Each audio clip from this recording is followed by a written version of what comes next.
All right, so with our handsome Mr. Bernie, ready, sir? We're gonna warm up a little bit with trying to go to our place. So ready? We'll check out our little bed. I know last time he got much more comfortable with it. He's still a little bit unsure. He has to warm up with it first.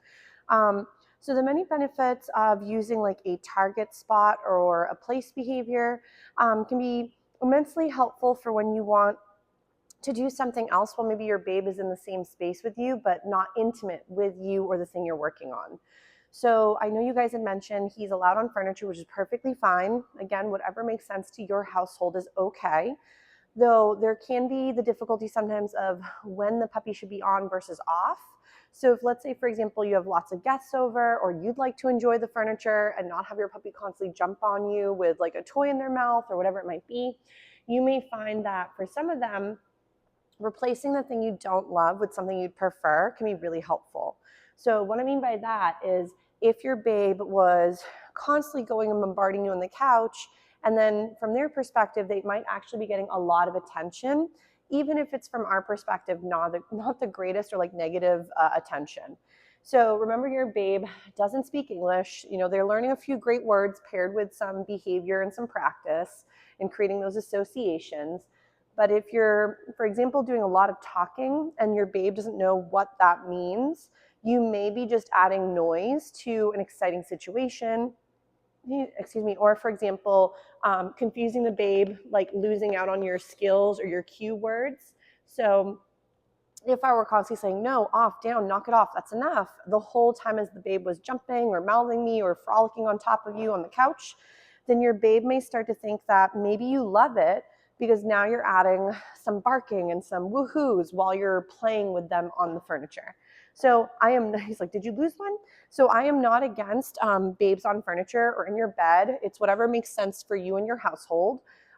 If there was ever an instance, though, where your dog is dealing with some resource guarding, and it could be problematic to, for example, have your dog in a position where they might feel more trapped or they don't really want to share the space, we would want to practice giving them places to go veg that are not necessarily the place where everybody else likes to sit. Because we don't want our pups to, as we enter the space and we want to go sit down at the couch, have a dog that's maybe getting overwhelmed by us approaching. For those types of babes, I would either limit the availability to the space for now until you can start to work on some resource guarding protocols. So if, for example, your babe is really sort of interested in hopping up on the furniture with you and you're not dealing with resource guarding, you may want to create a slogan that means come on up or go visit or whatever you'd like it to be for going up on the couch with you. Having a sort of a slogan that means come on up, and then maybe having an option for like we're all done, we have to hop off and be all set. So the benefit of also pairing, for example, you going and trying something with your dog, working a bit with their place or mat or whatever little slogan you want for their target, could be another great way to give them something to do instead of the targeting you on that place. On that couch. Ready? He's like, I swear there's more crumbs. Bernie. So we might go again, bed, or whatever you might have it be, place, mat, target. Ready? So I'm going to lure him all the way on. I'm going to see if I can go ahead and get the down. I really want to try to get him to think that going on the bed is more about like vegging and hanging out than it is like working a sit stay. So this way we're building up that being stationary has a lot of great value in being in the down. So this way, as we're practicing, remember that we're still just starting this, so he may not always find it as easy as we were hoping. Being stationary for a teenager is also very difficult, ready? So we might have him go back on. I'm gonna ask for, he's like, my tags, ready?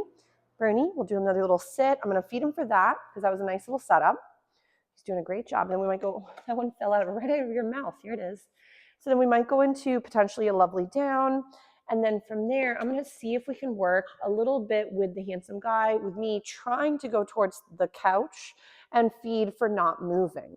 So this could be a great way to, okay, we're gonna be all finished with the couch. Maybe friends are coming over, or you'd like to have it on your own and you'd like him to go chew on something over here. You could, for example, also pair going to your target spot with a special novel chew or resource to build more value in being on his place versus up on the furniture. So, but you can, again, have a cue that means hop on up versus, hop off. So you guys may find that off would be your slogan for hopping off of something. I would recommend though is if, for example, he thinks the fun is hop on, hop off, and then get a snack, we'd want him to hop off, but then target his place bed or work a sit off to the side or go retrieve a toy and chew on that. So we want to try to feed for the replacement of the behavior, not for the hopping off, because he's going to think then I hop on, hop off, hop on, hop off, and each one of those will end up with a snack. So we don't want to confuse him thinking the full behavior chain is what you're looking for. So right here, we might tell him to stay. I'm going to see if I can add just a teeny bit of movement, because remember, you're going to have to try to generalize these skills. You can't go rapid fire from like barely rocking a place behavior to now sitting on your couch and ignoring him for like 30 minutes while he's somehow containing himself. So for these youngsters, slow and steady does win the race, which is great. So notice how, again, I'm adding some wiggles and he's having a harder time. So what I might try is I'm going to grab a couple chews and see if he also would like to pair being stationary with a chew item. Ready? And then this can be very helpful too, because if your babe thinks that being stationary might be the silliest thing ever, you can start to build up. Ready? Well, actually, we'll bring you this way. Ready? Bernie, come on up. There we go. Nice. And we'll get him into a little sitting position. Good job, sir. Nice work.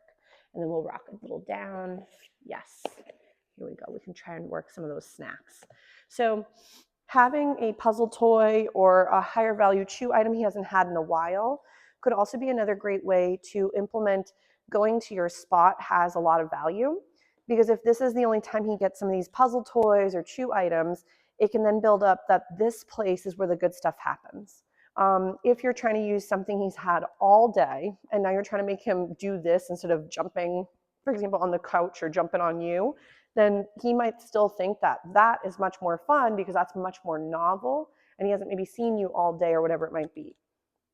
So right here, I might then practice while he's working on his chew bone is move a little bit from him, not make it too hard, and then go back. So even if he hasn't quite noticed me, I'm going to also put it right into his little snack. Here you go, sir. So as he's practicing, I'm trying to include a little bit of normal behavior in the sense of not normal versus not normal, but my natural movement in the environment, like me wiggling and then showing the pup that being stationary is a really great idea. So this also builds on so many other situations too, where I mentioned if your babe has a hard time with items, you could also be doing the treat and retreat game while also multitasking.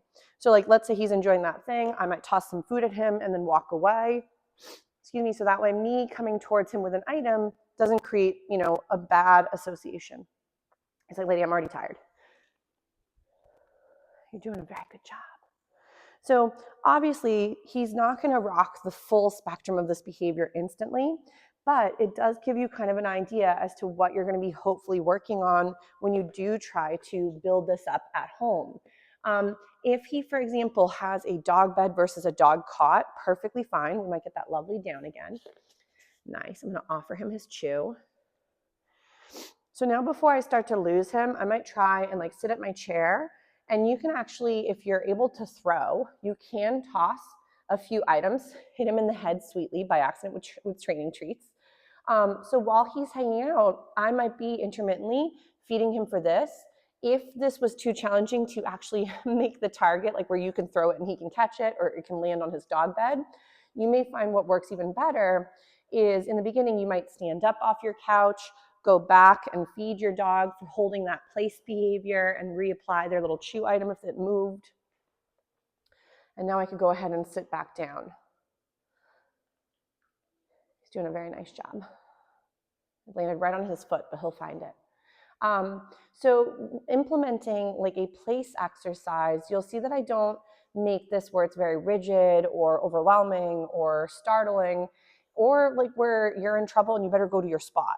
So if we turn a place behavior into like you're in trouble or I'm upset with you, then later when you want to implement it, your dog might be overwhelmed going there. It can also be a double whammy where if let's say you're having company and they're really excited about company, but they don't quite know how to rock a place, and now you're forcing them to be stationary when company's coming in, those may not be the greatest moments to try and practice this for right now. You could always build up to a place behavior as your dog gets more and more fluid with the skill. But if I went right to this when things were either challenging, a little too exciting, or overwhelming, your dog may feel that being stuck is kind of the bringer of that thing. And it could either create more frustration or more outbursts, or for some, more of a feeling of feeling trapped. And we don't want them to feel stuck. Nice. He's like, I am doing a good job. So this way, like, you could enjoy maybe some couch time. You could be watching a program. You could then start to build up that your dog can learn how to settle while you're near, and sometimes when you get up. So this can be also another thing like I did earlier with Mr. B and Miss J from the previous round.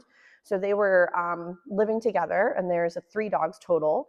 But we were discussing how sometimes using a tether could be a potential if your babe constantly tends to get up. So if it's possible, you could always do a little tether system somewhere in the place that you're going to be with your babe, because you do want to do it supervised. And it would never be one of those things where if your dog has never done it, you're going to go right into tethering them and like go hop in the shower. I would never recommend that. But maybe your babe is practicing going and taking a pause, and maybe you want to cook dinner and you're able to peek into the kitchen or the living room, wherever they might be opposite of you, and see how they're doing. Having full access to the environment is okay, but if your babe is really struggling or they're able to rehearse things you don't love, then that might be what your dog is actually getting really good at. So if you're constantly like, oh my gosh, no, off, down, stop it, and they're constantly going up on things or jumping up on your little one or whatever it might be, then they might think that is the full spectrum because it keeps getting to be practiced and rehearsed. So if, let's say, I lost him for a second, no big deal. He's like, I'd like to bring this somewhere else. Where are you going to go? So even if your babe, let's say, goes and settles here, maybe he's not as comfortable with the raised bed. Perfectly fine. So if, let's say, he thinks that's a bit creepy, he could hang out here while I sit on the couch. And then you could build up that being in this position on the floor is also very good. So if you're finding that he doesn't have the skill set yet, you're not skipping steps or cheating if you give your dog something else to do that replaces the thing you don't love. So if, let's say, he doesn't quite know how to stay off of the furniture, but he knows how to chew on a bone, or he knows how to stay busy with a puzzle toy as you're enjoying the couch, that could be a good starting point. And then later, as he becomes more refined or more comfortable, you could say, hey, off, and then ask him to go to his dog bed and work that little place behavior. He says, I missed all these crumbs. The other thing, let's say your dog was unable to be stationary. So you just got home, he has been, alone for a little while, he's got plenty of energy, and you just really just want to sit down and, he'd really like to just relax. This is where find its could be really helpful in that situation. Like, obviously right now he could care less. He's busy chewing on his bones, it's working great. But let's say you're like, oh my gosh, all he wants to do is like pummel me. Remember that what you're doing. So ready? We might do a little find it. So if I was sitting on my couch and hanging out, or even in the kitchen, sitting in a chair, you could have your puppy practice a few little find its. And then from there you could go again, Bernie. Oh, he's like, hold up, I got to check out all the cool stuff. Nice check-in. So then you could feed him for name recognition. You could send him away for another little find it. And you could go, Bernie, ready? He's like, nice. And do a little bit with name recognition, which he's doing stellar. Or you could also work his come when called. You could also, as he comes into your space, maybe you get ready, Bernie. See, this is what happens when I have the 2 boys that are both B names. I rotate and I go bananas. So with Mr. B, we dropped it. Find it. It's right there, sir. So with Mr. Bernie, you may even find, maybe we do a find it, we ask for a sit when he comes into our space. Maybe as he comes into your space, you get a down. So now you're relaxing on your caboose while your babe is doing a few skills, but you're not getting jumped on. So ready? Find it. This is also one of my favorites. Ready? There he goes. He's like, oh my gosh, there it is. So for little kids as well, I sometimes actually put my youngest one on a chair, and she could either be sitting or standing. But then she would, for example, have a couple snacks. If the puppy does a gorgeous sit, she could either feed directly to the puppy, or if they don't love the slime, they could go yes and then toss the food. So you don't have to have the engagement with the hands and the mouth if they're not a huge fan. So, but when your puppy then chooses to do a little relaxation moment like this, I would then feed in that spot for vegging in a place where, let's say this is not on the furniture. If let's say you wanted him to hop up on the couch at a certain point, having a slogan that means come on up would be what you'd want to use. So if I was maybe going to do like, Bernie, ready? Come on up. We might do couch, or we might do paws up, because he's been pretty good about hopping up on things. So you could then, when you're ready, invite him up. Ready? He's like, oh my gosh. And then we could technically give him some loveys or reinforce him for hopping up on cue. But if you're finding you're not a huge fan of it, you might want to pick and choose what you actually would prefer. So then I might get him to do a little sit. So for hopping off, I'm not feeding for the hop off unless it was a potential for a sensitive dog that is having a hard time with a resource, be it a couch, and it becomes like a target that they're resource guarding. Then I would recommend to feed for getting off and then redirect to a better skill.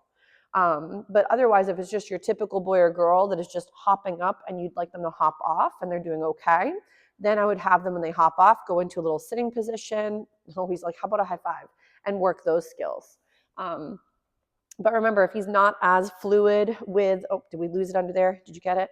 So if he's not as fluid with a target bed, you may want to start with just a blanket or a dog bed on the floor. And then that could be a great venue. Ready? Come on up. Good job. For your beauty. So, but target training has so many great valued moments for it, but make sure that it's not the bringer of something scary or the bringer of something negative, like you're in trouble, go to your spot. If you're having a really hard day with your babe, it might be that they need more rest. Age group that he's in right now probably still needs between 18 to 16 hours. Even adult dogs like 16. So if we're not getting enough downtime and he's always like, where'd you go? Or what's that noise? Or what's this going on over here? Then you might have a lot of moments where your babe is not actually resting, and then they're going to have a much more challenging time than if they got adequate sleep. So that's definitely part of the puzzle for teens, and either over exuberance or some of those behaviors we're not a huge fan of, like the excessive mouthiness, could also be I'm so tired or overstimulated. So this is really pretty with Mr. B now targeting his spot. I know the other boys are like, when's it our turn again?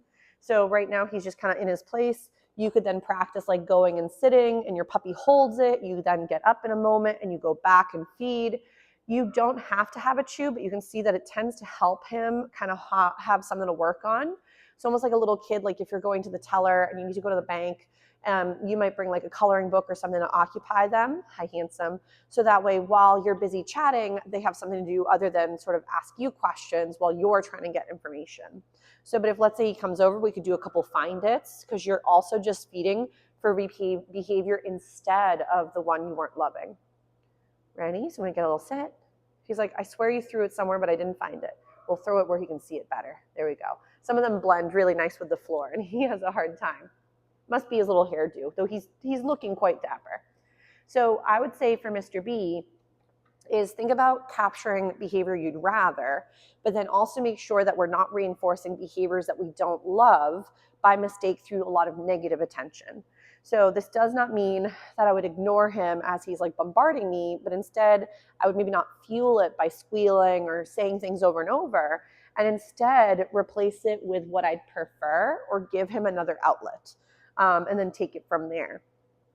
But give me, updates on how he's doing and how he's feeling with certain things, because we want to make sure that it's going in the right direction as you guys are practicing and as he's rehearsing it as well. But Mr. B, Mr. Bernie, did a lovely job today, so we'll probably give him a little rest, and then we'll rotate through the wild men, because this time we have all of the boys. So we have Mr. Teddy, we have Bodie, we have Bernie, and we have Mr. Sterling. So a whole bunch of buddies. And we've been doing a really nice job. I'll share you with some photos and videos I took of them doing some play in the snow. They were awful cute together. Good job, mister. But we'll call it a day for Mr. B, and we'll rotate through the lovely men.